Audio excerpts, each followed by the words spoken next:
بسم اللہ الرحمن الرحیم۔ اردو آڈیو بکس چینل میں آپ سب کو خوش آمدید کہتے ہیں۔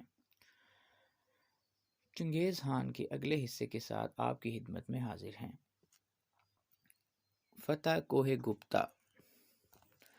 ہم یہاں ان لڑائیوں کا ذکر نہیں کرتے جو خانہ بدوش قبائل تاتاریوں، مغلوں، مکریت، کرایت، نایان اور ایغوران کے درمیان ہوئیں، اور جو گوبی کے چراگاہوں کے ایک سرے سے دوسرے سرے تک دیوار چین سے لے کر مغرب کی جانب وسط ایشیا کے دور دراز پہاڑی سلسلوں تک لڑی گئیں۔ 12ویں صدی عیسوی کا اختتام ہو رہا تھا اور خان اپنے کام کو انجام دینے کی کوشش کر رہا تھا۔ تمام قبائل کو ایک برادری بنانا جو اس کے بزرگوں کے بقول ناممکن تھا، اور یہ کام صرف اسی صورت ممکن تھا کہ ایک قبیلہ باقی تمام قبائل کا سردار بن جائے۔ کرایت قوم کے شہر شاہراہ پر واقع تھے جو چین کے شمالی دروازوں سے مغرب کی جانب جاتی تھی۔ تغرل، جسے پریسٹر جان بھی کہا جاتا ہے، کہ ان کے پاس خان اس لیے گیا کہ اس کے سامنے یہ تجویز پیش کرے کہ آپس میں باہمی تعاون کا معاہدہ کیا جا سکے۔ مغلوں کے اندر اب اتنی طاقت موجود تھی کہ وہ ایسے معاہدے کی تجویز پیش کر سکیں۔ خان نے تغرل سے کہا، اے میرے باپ، تیری مدد کے بغیر میں دشمنوں کی کارستانیوں سے اپنے آپ کو محفوظ نہیں سمجھتا، اور تم مجھ سے دوستی کے بغیر بھی امن سے زندگی گزار سکتا ہے۔ تمہارے دھوکہ باز بھائی تمہارے اوپر حملہ آور ہو کر تمہاری چراگاہوں کو آپس میں بانٹ لیں گے۔ تمہارا بیٹا بھی اتنا عقل مند نہیں کہ یہ ساری باتیں اس کی سمجھ میں آ سکیں، لیکن اگر تمہارے دشمنوں نے فتح حاصل کر لی تو اس کو حکومت اور جان دونوں سے ہاتھ دھونے پڑیں گے۔ ہم دونوں کے لیے اپنی حکومت اور جان بچانے کا واحد ایک ہی راستہ ہے کہ ہمارے درمیان ایک ایسی دوستی قائم ہو جائے جسے کوئی بھی توڑ نہ سکے، اور اگر تو مجھے اپنا بیٹا بنا لے تو ہم دونوں کے حق میں بہتر رہے گا۔ تغرل نے اس کی بات مان لی، اور وہ خود بوڑھا تھا اور خان کو بہت چاہتا تھا۔ خان نے اس معاہدہ کو خوب نبھایا، اور جب کرایتوں کو ان کے شہروں اور ان کے علاقوں سے مغرب کے قبائل نے جو زیادہ تر بدھ مت، مسلمان، عیسائی اور شامان پرست تھے، نکال دیا، تو خان نے اپنے لوگوں کو شکست کھائے ہوئے سرداروں کی مدد کرنے کے لیے بھیجا، اور یہیں سے خان نے بوڑھے کرایت کے حلیف کی حیثیت سے سیاست سیکھنا بھی شروع کر دی۔ اس کے نزدیک یہ بہترین موقع تھا۔ دیوار چین کے اس پار چین کا شہنشاہ خواب غفلت سے ذرا سا چونکا، اور اسے جھیل بوے نور کے وہ تاتاری یاد آئے جنہوں نے سرحدوں پر شور برپا کیا تھا۔ شہنشاہ نے اعلان کیا کہ وہ خود اپنے لشکر کی قیادت کرے گا اور ان قبائل کو سزا دے گا جنہوں نے شورش برپا کی ہے۔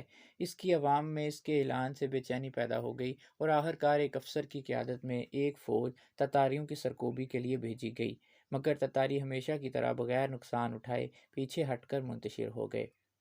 چین کی فوج، جس کا اکثر حصہ پیدل فوج پر مشتمل تھا، ان خانہ بدوشوں کا تعاقب نہ کر سکی۔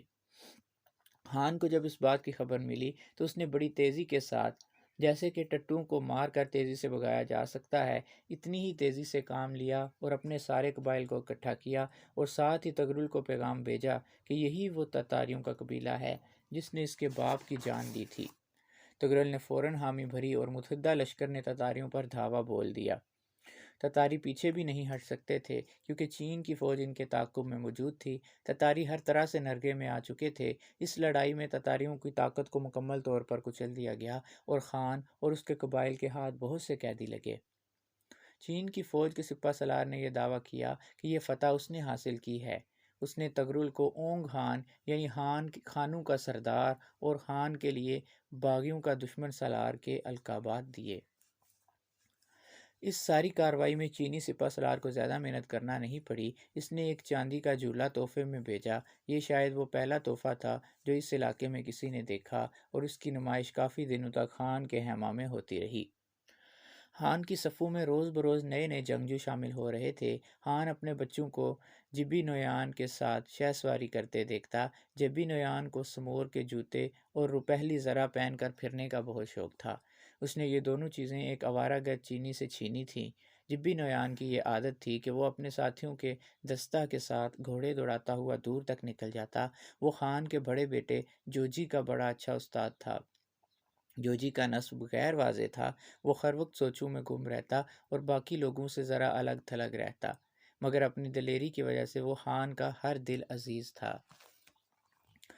12ویں صدی کے اختتام کا زمانہ تھا۔ خان اپنے قبیلے کے لوگوں کو ساتھ لے کر ان دریاؤں کے کنارے شکار کرنے نکل گیا جو کرائت کے علاقے سے قریب تھے۔ شکار کرنے کے لیے ایک بہت بڑا دائرہ بنایا گیا جس کے درمیان بارہ سنگے، ہرن اور بہت سے چھوٹے چھوٹے جانور آ گئے۔ انہوں نے دائرے کو بتدریج تنگ کرنا شروع کر دیا اور اپنی کڑی ہمدار کمانوں سے شکار کرتے رہے۔ دائرے میں موجود آخری جانور تک شکار کر لیا گیا۔ مغلوں کا یہ شکار وقت کا ضیاع نہیں ہوتا تھا۔ شکار گاہ سے دور سبزہ زاروں میں خیمہ نشین کبت گاؤں اور اونٹ گاڑیوں میں ان شکاریوں کا انتظار کیا جا رہا تھا۔ جیسے ہی یہ لوگ واپس پہنچے، بیلوں کو کھول دیا گیا اور یورسوں خیموں کی میخیں گاڑ دی گئیں اور ڈھانچوں پر سمور چڑھا دیا گیا اور ہر طرف آگ کا الاؤ روشن کر دیا گیا۔ شکار کا کافی حصہ تغرل، جو اب اونگ خان کے لقب سے مشہور تھا، نے محفوظ کر لیا۔ کرائت یعنی اونگ خان کے لوگ مغلوں کے ساتھ ناانصافی سے کام لیتے تھے۔ ابھی لوٹ مار جو اصل میں خان کے لوگوں کی وجہ سے ہوتی تھی، اسے اونگ کے لوگوں نے چھین لیا، مگر خان اس کو بھی برداشت کر گیا۔ کرائتوں کے علاقے میں اس کے کافی دشمن تھے، مثلاً بھور چیچن کی اولاد جو اسے خان کے منصب سے موصول کرنا چاہتی تھی اور اسے کرائت سرداروں کی نظروں میں گرانا چاہتی تھی۔ اس وجہ سے خان اپنے منہ بولے باپ یعنی تغرل کے پاس جا رہا تھا کہ دونوں کے درمیان یہ بات طے ہوئی تھی کہ اگر کسی بات میں اختلاف پیدا ہو گیا تو بجائے اس کے کہ کوئی قدم اٹھایا جائے، آپس میں بیٹھ کر گفت و شنید کی جائے گی تاکہ افہام و تفہیم سے اصل مسئلہ حل کیا جا سکے۔ خان نے زندگی کے ان گنت تلخ واقعات سے بہت کچھ سیکھا تھا اور اسے اندازہ تھا کہ جب اونگ خان نہیں رہے گا تو ایک بار پھر سے آپس میں جنگ ہوگی۔ کرائتوں میں ایسے لوگ اور ایسے گروہ موجود تھے جو خان کے حامی تھے۔ مثلاً جو دستہ اونگ خان کی حفاظت پر مامور تھا، اسے خان کے دشمنوں نے بہت اکسایا کہ وہ خان کو گرفتار کر لیں، مگر انہوں نے ایسا کرنے سے انکار کر دیا۔ کرائتوں نے مغلوں کے پاس شادیوں کے پیغامات بھی بھیجے۔ انہی سرداروں میں سے ایک خاندان نے جوجی کے لیے دلہن کا انتخاب بھی کیا تھا۔ مگر ان سب باتوں کے باوجود خان اپنے خیمے میں رہا اور ہوشیاری سے کرائتوں کے ارادوں کا جائزہ لیتا رہا۔ اس نے سپاہیوں کے ہر اول دستہ کو آگے بھیجا تاکہ وہ جائزہ لے سکیں کہ راستہ محفوظ ہے یا نہیں۔ خان کے ہر اول تو واپس نہ آ سکے، مگر رات کو گھوڑوں کے دو چرواہوں نے آ کر کرائت کے متعلق ایسی خبر دی جو تشویشناک تھی۔ مغرب کی سمت خان کے جو دشمن تھے، جن میں چالاک جاموکا بہادر اور جری مکریتوں کا سردار توختہ بیگ اور خان کے اپنے چچا، ان سب نے خان کو ختم کرنے کا مصمم ارادہ اور انتظام کر لیا تھا۔ انہوں نے بوڑھے اور پسو پیش سے کام لینے والے اونگ خان کو اس بات پر آمادہ کر لیا کہ وہ ان کی مدد کرے۔ خان کو اس بات پر پہلے ہی شک تھا کہ شادی کا ڈھونگ رچا کر کوئی چال چلی جا رہی ہے۔ خان کی یہ کوشش تھی کہ کرائتوں کو مغرب میں ترکوں کے ساتھ مصروف رکھے اور خود مشرق کی جانب اپنی طاقت بڑھائے، اور اونگ خان کے ساتھ اس وقت تک معاہدہ برقرار رکھے جب تک کہ اس کے مشرقی قبائل اتنے طاقتور نہ ہو جائیں کہ وہ کرائتوں کے مقابل آ سکیں، مگر اس کی یہ سیاسی چال ناکام ہو گئی۔ اس کی یہ حکمت عملی اپنی جگہ درست تھی، مگر اس کی اس حکمت عملی کو زیادہ چالاکی اور دھوکہ سے ناکام بنا دیا گیا۔ آنے والے دنوں چرواہوں نے خان کو خبر دی کہ کرائتوں کا گروہ اس کے خیمہ کے کافی قریب پہنچ چکا ہے اور ان کا ارادہ شب خون مارنے اور خان کے خیمے کو تیروں سے چھلنی کر دینے کا ہے۔ یہ صورتحال بہت تشویشناک تھی کیونکہ کرائتوں کی تعداد بہت زیادہ تھی اور خان کے لیے ضروری تھا کہ جیسے بھی ہو اپنے لوگوں اور ان کے خاندانوں کی حفاظت کرے۔ خان کے پاس بعض روایتوں کے مطابق 6,000 اور بعض کے مطابق 3,000 سے بھی کم لوگ تھے، مگر اسے بروقت اس حملہ کی اطلاع مل گئی تھی، اس لیے اس نے ایک لمحہ بھی ضائع نہ کیا۔ خان نے اپنے یورٹ کے محافظوں کو ساری خیمہ گاہ میں ادھر ادھر بھیجا تاکہ سونے والوں کو جگائیں اور تمام سرداروں کو صورتحال سے آگاہ کریں اور چرواہوں کو باہر کی جانب روانہ کر دیں۔ انہوں نے اپنے ریوڑوں کو باہر کی جانب ہانک دیا تاکہ صبح انہیں دور لے جا کر منشر کر دیا جائے۔ یہی ایک صورت ان کو بچانے کی تھی۔ گھوڑے ہمیشہ ان کے پاس ہی رہتے تھے اور وہ فوراً ان پر سوار ہو گئے اور ہلکی اونٹ گاڑیوں پر سامان لادا گیا اور عورتوں کو بھی ان پر سوار کر دیا گیا۔ بغیر کسی حیل و حجت اور بحث و مباحثہ کے انہوں نے اپنی خیمہ گاہوں کی جانب واپسی کا سفر شروع کر دیا۔ خان نے خیموں اور بڑی بڑی بیل گاڑیوں کو جوں کا توں رہنے دیا اور اپنے کچھ لوگوں کے تیز رفتار گھوڑوں کے ساتھ خیمہ گاہ میں چھوڑ دیا تاکہ وہ آگ کو روشن رکھیں۔ واپسی کے سفر میں خان خود اپنے چنیدہ جنگجوؤں اور قبیلہ کے منتخب کردہ لوگوں کے ساتھ سب سے آخر میں محو سفر ہوا تاکہ تعقب کرنے والوں کا مقابلہ کر سکے۔ وہ طوفان جو بڑی تیزی کے ساتھ رات کی تاریکی میں ان کی جانب بڑھا چلا آ رہا تھا، اس سے نجات پانے کا کوئی راستہ نہ تھا۔ 8 یا 9 میل کے سفر کے بعد پہاڑیوں کا ایک سلسلہ نظر آیا جہاں اس بات کا امکان موجود تھا کہ اس کے آدمی منتشر ہوں تو انہیں یہاں سایہ اور پناہ مل جائے گی۔ ایک ندی کو پار کرنے کے بعد ایک تنگ سے درے میں ہان نے اپنے سواروں کو ٹھہرنے کا حکم دیا تاکہ گھوڑوں کو یہاں آرام مل سکے۔ ادھر قرائت صبح سے ہی پیشتر ہی ان کے خانی خیموں میں گھس آئے اور ہان کے سفید سمور کے خیمے کو اپنے تیروں سے چھلنی کر دیا۔ تب انہیں یہ احساس ہوا کہ یہاں تو عجیب خاموشی چھائی ہوئی ہے، ارد گرد نہ تو ریوڑوں کا کوئی نشان ہے اور نہ پرچم کا۔ انہوں نے تھوڑی دیر ٹھہر کر آپس میں مشورہ کیا اور دیکھا کہ آگ جا بجا جل رہی تھی۔ انہیں یہ شک گزرا کہ مغل اپنے اپنے خیموں میں موجود ہوں گے، مگر جب یہ بات ان کی سمجھ میں آئی کہ خیمے تو خالی ہیں اور مغل یہ سب ویسے ہی پیچھے چھوڑ گئے ہیں، اپنے قالین، برتن، حالی زین، یہاں تک کہ دودھ کی تھیلیاں، تو انہوں نے یہ سمجھا کہ مغل خوف کی وجہ سے انتہائی جلدی اور بے ترتیبی میں بھاگ گئے ہیں۔ مشرق کی جانب روانہ ہونے والوں کے نشانات بالکل واضح تھے جو اندھیرے کے باوجود چھپ نہیں سکتے تھے۔ قرائت قبائل نے ان کا تعاقب کرنے کا فوراً فیصلہ کیا۔ اپنے گھوڑوں کو سر پر دوڑاتے ہوئے صبح ہوتے ہوتے وہ پہاڑیوں کے دامن میں پہنچ گئے۔ ان کے پیچھے گرد و غبار کا بادل اڑتا نظر آتا تھا۔ خان نے دیکھا کہ اس دوڑ دھوپ میں ان کی صفیں کافی پھیل گئی ہیں اور قرائت قبائل منتشر ہیں۔ ان میں سے جو اچھے گھوڑوں پر سوار تھے وہ سست گھوڑوں کو پیچھے چھوڑ گئے۔ خان نے مزید انتظار کرنا مناسب نہ سمجھا اور اپنے جنگجوؤں کو تنگ سی صفوں میں باہر نکالا۔ ان کے گھوڑے آرام کرنے کے بعد تازہ دم ہو چکے تھے۔ ندی کو پار کرنے کے بعد خان کے جنگجوؤں نے قرائتوں کے ہر اول دستے کو درم برم کر دیا اور ان لہلہاتی ہوئی چراگاہوں کی دوسری جانب قرائت کے لشکر کو پیچھے ہٹنے کا راستہ بند کر دیا۔ اسی دوران اونگ خان اور اس کی سپاہ بھی پہنچ گئی۔ قرائتوں کو حوصلہ ملا اور نئے سرے سے انہوں نے صف بندی کر لی اور دشمن کو مکمل ختم کرنے کے لیے ایک ہولناک جنگ کا آغاز ہو گیا۔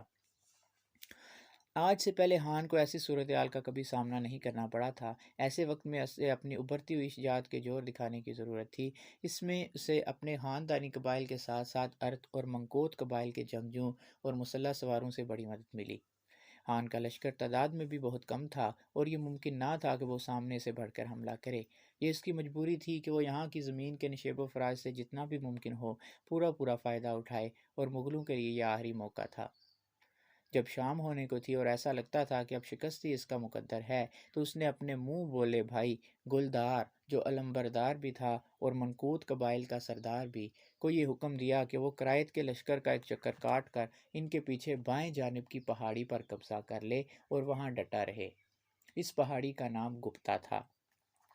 گلدار خود تھکن سے چور تھا۔ اس نے خان کو جواب دیا، اے میرے بھائی، میں اپنے سب سے بہترین گھوڑے پر سوار ہوں گا اور جو بھی میرے مقابل آئیں گے ان کی صفوں کو چیرتا ہوا گزر جاؤں گا۔ میں تمہارا یاک کی دموں والا پرچم گپتا پر لہرا دوں گا۔ میں اپنی پوری جان لڑا دوں گا اور اگر میں مارا جاؤں تو بچوں کو پالنا پوسنا تمہاری ذمہ داری ہے۔ میرے لیے سب برابر ہے کہ کب میں مارا جاؤں گا۔ چکر کاٹ کے آگے بڑھنے کی ترکیب مغلوں کی سب سے پسندیدہ گنی چال تھی، جسے وہ تو لغمہ یا پرچم کی یلغار کہتے تھے، جس میں وہ مقابل لشکر کی ایک جانب سے حملہ کرتے ہوئے اس کے عقب میں پہنچ جاتے تھے۔ یہاں خان کے قبائل بری طرح مات کھا گئے تھے اور کراتی ان کی صفوں میں گھسے چلے آ رہے تھے۔ ان حالات میں یہ ترکیب جان پر کھیل کر مقابلہ کرنے کی آخری کوشش تھی، مگر بہادر اور قوی ہیکل گلدار اس پہاڑی پر پہنچنے میں کامیاب ہو گیا اور اس نے وہاں یاک کی دموں والا پرچم لہرا دیا اور پہاڑی پر ڈٹا رہا۔ اس وجہ سے قرائت کا لشکر رک گیا اور اس لیے بھی کہ اونگ خان کا بیٹا چہرے پر ایک تیر لگنے کی وجہ سے زخمی ہو گیا تھا۔ جب سورج غروب ہوا تو میدان جنگ سے مغل نہیں بلکہ قرائت تھوڑا پیچھے ہٹ گئے۔ خان نے صرف اتنا انتظار کیا کہ گلدار باحفاظت واپس پہنچ جائے اور اس کے زخمی جنگجو اکٹھے ہو جائیں۔ ان زخمیوں میں اس کے اپنے 2 بیٹے بھی شامل تھے۔ یہ زخمی سردار دشمن سے چھینے ہوئے گھوڑوں پر واپس آئے تھے اور کچھ تو ایک ہی گھوڑے پر 2 آدمی سوار تھے۔ جب یہ لوگ واپس پہنچ گئے تو خان نے مشرق کی جانب کوچ شروع کر دیا اور قرائت نے دوسرے دن بھی اس کا تعاقب جاری رکھا۔